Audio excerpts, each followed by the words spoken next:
Hi guys. So, yes, my hair changed. My hubby did a perm on it. So it's a little bit tight still, but I like it. It'll relax a little bit in a week or so.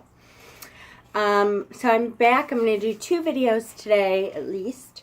And the first one I'm going to do is a little Goodwill haul. I actually was very surprised this weekend with Goodwill.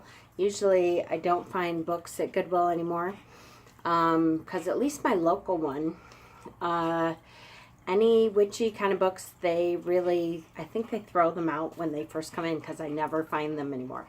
So either someone did not know what they were doing when they came in, or maybe they've changed the policy, but somehow I doubt it. They're very religious based now.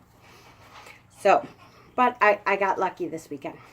So I'm going to, first of all, so I can get rid of this big bag here, show you. The first thing I found was this candle holder, which I really liked. You know, with the night sky in the middle and the sun all around.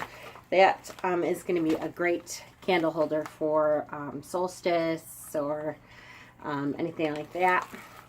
And it was the yellow tag, which it was pink tag week, so unfortunately I had to pay full price, which was a whole $3, but I really liked that, so I did. I almost got a couple other things that were not half price, but I did not.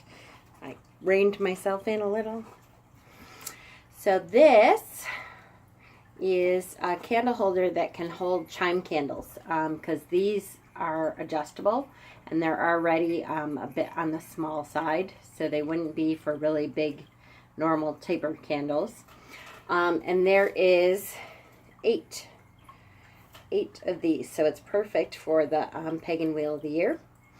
So I'm going to figure out something to put in there for each of the holidays, a certain color or something. Maybe I'll do a sigil on them or some kind of candle thing for my Etsy shop. I figured that was a great find. Oh, and that one was a pink tag, and it was $1.99, which means I paid $1. Yay! Love that. So this little guy, isn't it cute? Gotta love the little witch with the moon. My mother actually found that one at Savers. I don't know how much she paid, but it wasn't a whole lot. And then these 2 little crystal candle holders. And see, I don't know if you can tell how small the hole is for those candles, but they really are like birthday candle sized, which is great for spell work because you don't have a long time to wait for your spell. So I find birthday candle size ones work really well for altar kits and spell sets and stuff like that. So the books that I found, oh, actually before the books, is, I couldn't believe it, the Rainbow Oracle, the Book of Color Divination. And this is by Tony Grasso and Rob McGregor. And I have not opened these up yet. They look like they're in really good shape. Like, I think there's dice in them, and I think the dice look like, yeah, they're still in their original packaging. The dice are. So there's a whole bunch of dice with different colors on them. And then the book, the Rainbow Oracle. And this is, I think it's from the 70s. I looked it up. Of course, now I can't remember. It's not worth a whole lot. The only thing it's missing is the pouch. Looks like there was a little pouch that went with it. Of course, I have a million pouches. That's okay. So you roll the die, and there is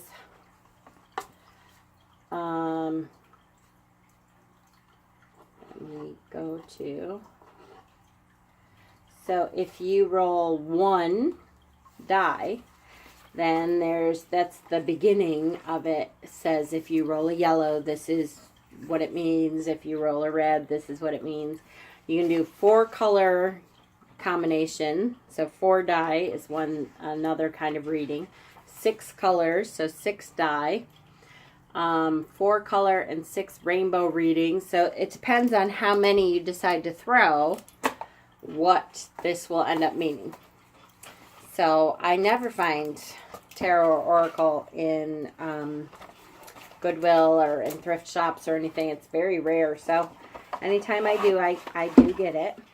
And this was $3, which, you know, that's good for me.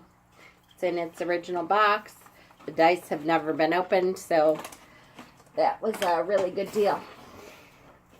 And then I actually found witchy books in Goodwill, which, again, is a big deal because there are never witchy books in Goodwill anymore. I really think that they throw them out now. They have their religious books on display all the time, and there are never witchy books. So these must have snuck through somehow. The first one is Egyptian Magic by E.A. Wallace Budge. I have another one of his Egyptian Magic books. Egyptian Spells or something like that. But I did not have this one. Again, these are really vintage. A couple of these anyways are really vintage spell books. This one was 1971.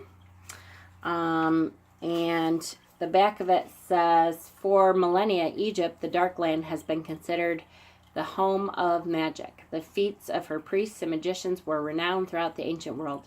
From the simplest legendarian, according to present interpretation, to the heights of necromancy and sorcery.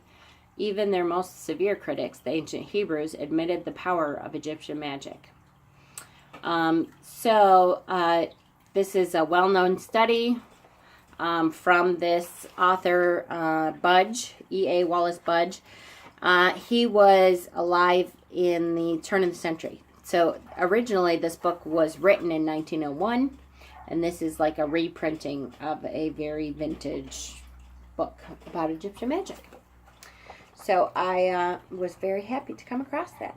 It has actual spells in here. It has amulets and what the different amulets mean. So this was a really good find for a Goodwill. Another 70s book is How to Make Drums, Totems, and Rattles, Primitive Percussion Instruments for Modern Life. Which, again, really interesting stuff in here. Specifically, how to make the different percussion instruments based on the Native American tribes. So there's different, here's star designs from Chippewa drums. So it shows you the different designs based on different tribes. A Blackfoot single-headed drum, so it shows you the cross pattern in the back there. And then really gets down to how to make it, what to make it out of, you know, what you're looking for in the skin.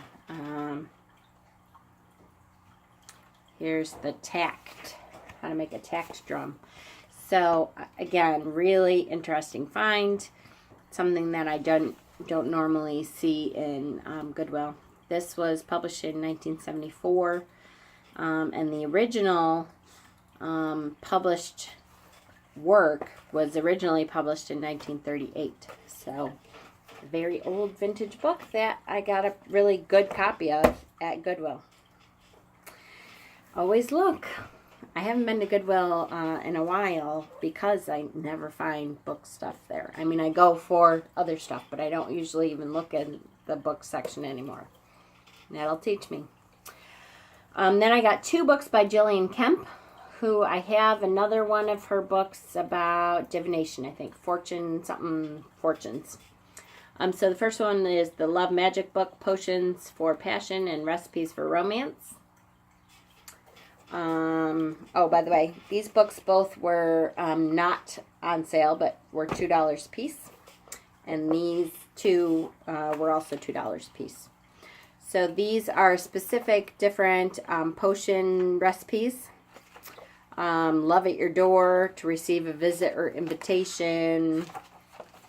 Dice divination, rosemary divination. Pick a sprig of rosemary while saying, Rosemary, rosemary, I pluck thee tonight for my true love to see. Sleep with the herb under your pillow to dream of your next romantic encounter. I am not one that does a lot of love spells unless it's for somebody else. And, you have to be careful with free will. I really believe it a lot, especially when it comes to love. In free will, so you have to be careful. You're not messing with the wrong thing. But there's certainly nothing wrong with, giving yourself an extra punch to find the right one. So that's a good one. Again, $2. I paid $2 for it. And the Good Spell Book: Love Charms, Magical Cures, and Other Practical Sorcery. Same by Jillian Kemp. And just all kinds of different spells. Here's marriage oil, lover's oil, desire oil. So some recipes for that. Love divinations. What did it say? To rid yourself of a persistent and unwanted lover. Now, what a tragic, awful thing that can be, though. So it tells you the spell to do that. It gives you some folklore for marriage.